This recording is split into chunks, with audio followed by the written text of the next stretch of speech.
Morning, Glory, America. Bonjour, hi, Canada. It's Hugh Hewitt. Thank you for listening today. I'm joined by Robert C. O'Brien, the President's National Security Advisor. Of course, he runs the National Security Council and advises the President on the options coming to his desk from the agencies around the government. He's also an old friend of mine and a former law partner, and I always disclose that. Good morning, Robert. Welcome back to the program. Good morning. It was impressive to hear that French at the outset of your show, Hugh. I know. I do a little bit of that every day. Mr. O'Brien, you have a piece in the Wall Street Journal, 7 fateful coronavirus decisions, which I wish to talk about in detail. But first, a couple of breaking news headlines. There are news reports that Kim Jong Un has been in surgery and is brain dead. Should we watch that space? Care to confirm or deny that? Well, I think it's always important to watch what's happening in North Korea. It's been a foreign policy and national security issue for successive administrations for many, many years. We're keeping a close eye. We're watching the same reports that you're seeing, and we'll continue to monitor developments in North Korea. But we'll watch developments around the world, whether it's Venezuela or Iran or Afghanistan. We're keeping an eye on our foes and adversaries and making sure that America is safe during this virus. Now, look, I'm an old friend. Can you at least give me a nod? Yeah, pay close attention, or not? Don't pay too much attention? Look, it's hard to know when you've got a country that's as closed up as North Korea. Many people refer to it as the Hermit Kingdom. So, again, we're keeping a close eye on things, and we'll have to see. Look, we've had a number of world leaders affected by health issues, friends like Boris Johnson and others. So we're watching these things during this virus, and we're going to make sure that America's safe, whether it's an issue emanating from North Korea or Iran or China or anywhere else in the world. We're on the watchtower keeping a keen eye out for the American people. Second pressing issue, there's a new government in Israel this morning. It is committed to annexing portions of the West Bank pursuant to President Trump's peace plan is crafted by Jared Kushner and others after July 20th. Will the administration support that move even if it is unilateral? Well, I think what we're supporting is the vision, the president's vision for peace, which is it's the first comprehensive vision for peace that I think the United States has ever put out. In the past, there have been frameworks and principles and one-pagers. This is a very comprehensive roadmap for peace. It's a once-in-a-lifetime, once-in-a-generation opportunity for the Palestinians to get their own state.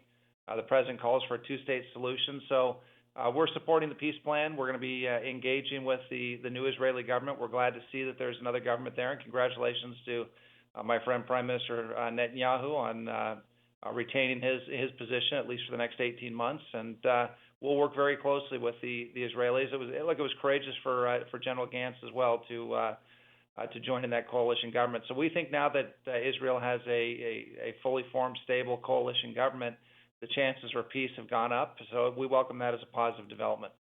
Now, minutes ago, the World Health Organization spokesperson said, this is literally minutes ago, all available evidence suggests that the virus had an animal origin and is not manipulated or constructed virus in a lab or somewhere else. It said it is probable, likely, that the virus is of animal origin. Do you have a response to the WHO spokeswoman? Well, the problem with the WHO is that they've lost all credibility during this crisis, and it's not like the WHO has been a highly credible organization for many years. The United States spends over $500 million on the WHO. China spends about $40 million on the WHO, about 1/10 of what the U.S. spends, and yet the WHO has become a tool of Chinese propaganda.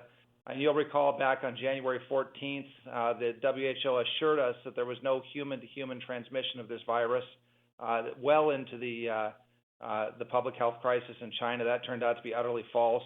In February, the WHO criticized travel restrictions that were being placed on travel from China and other hotspots, not just by the U.S., but by other countries. That turned out to be totally, improper advice and has been rejected by public health professionals. And just on March 11th, the WHO came out with non-medical advice and said that the Communist Party of China's reaction to the virus has been an amazing achievement in containing it. And now we have the virus in at least 184 countries. So if that's an amazing achievement, I don't know what it is. So we've got a real credibility problem with the WHO. We're working with our friends and allies to see if it can be reformed. But one thing we will do, even though we've suspended funding, we're going to make sure that the the taxpayer dollars of hardworking Americans that they want to see help our friends and partners and folks around the world who need it. We're going to make sure those dollars get delivered directly to countries, directly to non-governmental organizations, the Red Cross, places that are fighting this disease on the front line. But unfortunately, the WHO has just lost credibility at this point, and they're, instead of stopping, when you hit rock bottom, you stop digging. But the WHO of today apparently is going to keep digging. As far as the lab goes, the burden's really on the Chinese to come forward and with real evidence about where this virus developed. The Chinese have, the whistleblowers have disappeared. The media has been kicked out. Offers to send CDC and other Western experts to come look into the issue have been rejected by the Chinese. So the burden's really on the Chinese to let us know how this virus developed. We'll have to watch and see what they do. The WHO statement this morning is not inconsistent with the assumption that the virus escaped from the Wuhan lab. It isn't. It is actually the sort of spin that one expects from a face-saving gesture by the WHO. It's a Pravda-like spin from the old days of the Soviet Union. Is there any reason to believe that it did not escape from the lab, Ambassador O'Brien? Well, look, there are two labs in Wuhan. There's the wet markets, and look, the burden is on the Chinese. I mean, there are already lawsuits that have been filed, I understand, in the U.S. I think there are other governments that are looking into establishing liability against the Chinese for this. Now, whether it came from the labs or it came from the wet markets, I mean, neither one of those is a good story, right? I mean, these wet markets are just horrific, with the exotic animals being eaten and consumed on premises, and bats being sold and put into soup. And we've had at least 4 viruses now that have come out of China since the turn of the century, since 2000. We've had this what the Chinese called the Wuhan pneumonia, and is now being referred to as a coronavirus. We had SARS. We had the H1N1 swine flu. This is they've had the avian flu. I mean, we keep having these plagues unleashed on the world from China. It's very expensive, and whether they're coming from the wet markets or lab or some other place, we need to get to the bottom of it. China needs to open up to public health professionals who can come in and work on this to make sure it doesn't happen again. Now, your 7 fateful coronavirus decisions chronicle the president's key actions. I want to go to one of them in particular, but the president 2 nights ago interrupted Dr. Birx to say, does anyone believe the numbers out of China and Iran? The obvious answer is no. But what is the order of magnitude of their understatement for those 2 countries, Ambassador O'Brien, of death in China and Iran? Is it 100%? Is it 500%? Is it 1,000%? Look, it's just hard to know with both those countries. This is the problem when you have authoritarian regimes or dictatorships that don't allow a free press. Early on in this crisis, China kicked out Wall Street Journal, New York Times, and other reporters who were covering the crisis. The whistleblowers have all disappeared from Wuhan, the brave doctors who are fighting this virus on the front lines in China. So you just don't know. I read, in public sources yesterday that the numbers in China and alone are 15x, so an order and a half of magnitude higher than what's being reported. Do you think that's reliable? Is 15x a reliable number? We just don't know. I've said this from the outset in press conferences and otherwise when folks ask, we don't know. But I contrast it with another government made up of Chinese people in Taiwan, where there's been a very open and transparent response, and we've got a lot of good, a high degree of faith in the numbers that come out of Taiwan. We've got very good transparent numbers coming out of Singapore.